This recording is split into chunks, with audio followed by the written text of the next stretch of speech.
ময়মনসিংহ জেলা হিজবুত তাওহীদের আয়োজনে এক বর্ণাঢ্য কর্মী সম্মেলন অনুষ্ঠিত হয়েছে।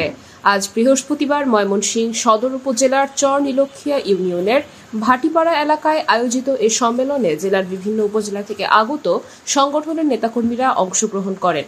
সম্মেলনের মূল লক্ষ্য ছিল সংগঠনের আদর্শ, দর্শন এবং চলমান কার্যক্রম সম্পর্কে সদস্যদের অবহিত করা এবং ভবিষ্যৎ কর্মপরিকল্পনা নির্ধারণ করা, ইসলামের প্রকৃত শিক্ষা ও তৌহিদের মর্মবাণী এবং সমাজে শান্তি প্রতিষ্ঠার আহ্বান ছিল সম্মেলনের মূল বার্তা। ময়মনসিংহ জেলা শাখার সভাপতি মোহাম্মদ বাচ্চু মিয়ার সভাপতিত্বে অনুষ্ঠানে প্রধান অতিথি হিসেবে উপস্থিত ছিলেন হিজবুত তাওহীদের কেন্দ্রীয় সমন্বয়কারী মোহাম্মদ নিজামুদ্দিন। বিশেষ অতিথি হিসেবে উপস্থিত ছিলেন হিজবুত তাওহীদের কেন্দ্রীয় ক্রীড়া সম্পাদক রিয়াল তালুকদার, বিভাগীয় সভাপতি এনামুল হক বাপ্পা, বিভাগীয় সাধারণ সম্পাদক রহমতুল্লাহ রানা, কেন্দ্রীয় নিরাপত্তা সম্পাদক মোফাজ্জল হোসেন সর্দার। অনুষ্ঠানটি সঞ্চালনা করেন আব্দুল কাইয়ুম নয়ন। প্রধান অতিথি তার বক্তব্যে বলেন, হিজবুত তাওহীদ প্রতিষ্ঠা লগ্ন থেকে ইসলামকে রাজনৈতিক স্বার্থের হাত থেকে রক্ষা করে মানুষের হৃদয়ে তার প্রকৃত স্থান ফিরিয়ে দেওয়ার জন্য কাজ করে আসছে। আমরা দৃঢ়ভাবে বিশ্বাস করি, তৌহিদের সঠিক চেতনা সমাজে ফিরিয়ে আনতে পারলে সকল বিভেদ, সহিংসতা, জঙ্গিবাদ ও ধর্ম ব্যবসা বন্ধ হয়ে যাবে।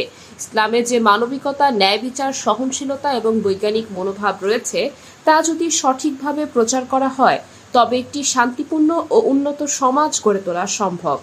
তিনি আরও বলেন, আজকের সমাজে মানুষ ধর্মের নামে শুধু আচার অনুষ্ঠানেই সীমাবদ্ধ হয়ে পড়েছে, অথচ প্রকৃত ইসলাম হলো আত্মশুদ্ধির একটি পথ, যেখানে একমাত্র আল্লাহর প্রতি সম্পূর্ণ আস্থা ও নিঃশর্ত আনুগত্যের মাধ্যমে মানুষ নিজেকে গড়ে তোলে। হিজবুত তাওহীদ সেই সত্য, সাহস ও যুক্তিভিত্তিক চিন্তার দিকে মানুষকে আহ্বান জানায়। বর্তমানে আমাদের বাংলাদেশের যে অবস্থা, একটা ভয়াবহ সংকটের দিকে আমরা এগুচ্ছি। যে কোনো সময় একটা পরিস্থিতি সৃষ্টি হতে পারে। মানুষ এখন বাঁচার জন্য, জয়ের জন্য তারা আরাধনা করে এখন বিজ্ঞানের।